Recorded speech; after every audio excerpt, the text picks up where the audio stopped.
hello hello guys ल साथीहरू आज चाहिँ म यो पोक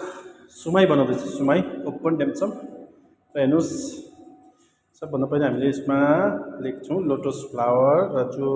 पोक छ यसलाई हामीले मिक्सिङ गरेको छौँ मिक्सिङ गरिसकेपछि हामीले यसलाई यो वन्टन स्किन बनाएको हामीले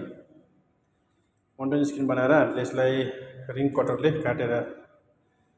बनाएको हेर्नुहोस् यसमा फिलिङ गरिसकेपछि हामीले यस्तो हुन्छ एकदम राम्रो हुन्छ डिजाइन र तपाईँहरू बनाउनुहोस् राम्रो लाग्छ बनायो भने एकदम राम्रो जान्छ यसको फेभरेट